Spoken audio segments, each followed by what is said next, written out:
Hey, welcome. It is great to see you. Thank you for clicking on the link. Really appreciate you.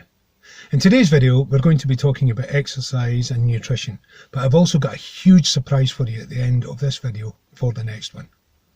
Sounds interesting? Excellent. Well, let's get going then. Exercise. You and I both know that exercise is vitally important to maintaining your health. Yet every time we click on a link for some advice, we end up getting some guy that's ultimately trying to sell us this piece of equipment or that piece of clothing or the other meal replacement compound, when all we wanted was just some basic information. Well, I'm here to tell you today that you don't need any of that. Yes, you kind of need the clothing.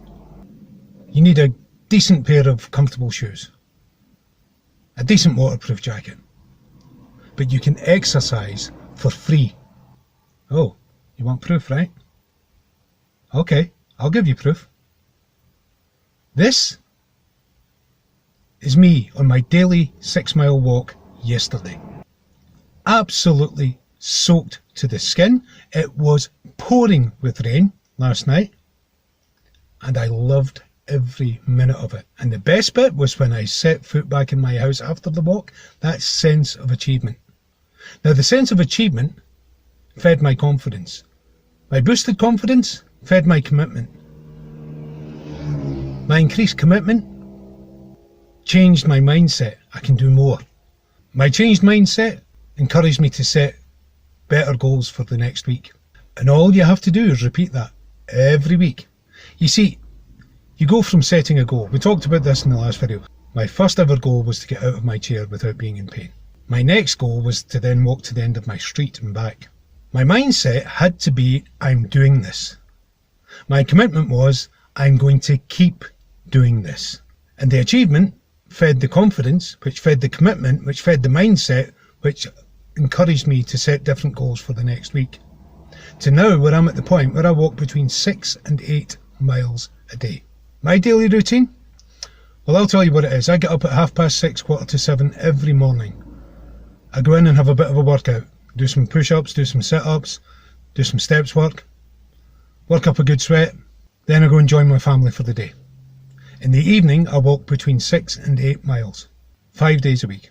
And what I found is, yes, it's taken me a while to build up to that, but during the time that the build-up was happening to the levels at which I now operate, the other conditions I had, the type 2 diabetes, the blood sugar started to normalise because I was losing weight and I was getting fitter. The arthritis I was suffering from got less and less and less. Now, I'm not just saying that's due to exercise. There was nutrition involved in there as well. I have sought advice from dietitians and doctors.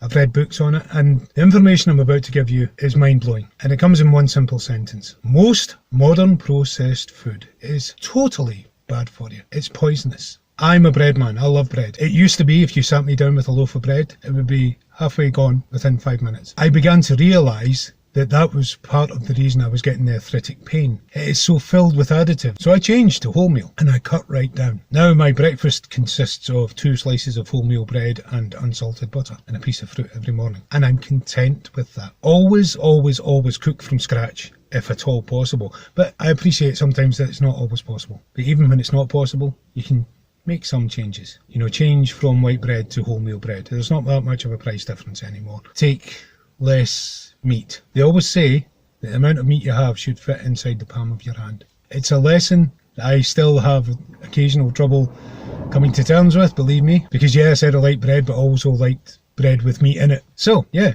always cook from scratch if at all possible, because at least that way, if you cook from scratch, you know exactly what's going into it. One thing I do want to state here is that it is vitally important that you seek professional assistance before making any changes that might be detrimental to either your diet or your physical fitness regime. Go and speak to your doctor, go and speak to a dietitian. Get their advice, work with them, explain what you want to do, take their advice on board. Get the professional help that you need for where you are at right now. And that brings me on to my third thing. We have a massive, massive surprise for the next video. Aaron from Horizon Health Network is going to be joining us in the videos. The guy is a trained professional and it's going to be awesome to have him. So that's it today, guys. Any questions? Put them in below. Any comments? Put them in below. I'll put the email address there. If I can help in any way at all, please let me know. Please get in touch. And if you want to find out when the next video is going to be, hit the subscribe button, press the notifications bell, and as soon as I publish it, you'll be notified. Going from fat to fit at 40 plus is an amazingly intense journey, but you can do this. You're not alone. You are awesome. God bless you. And I'll see you in the next video.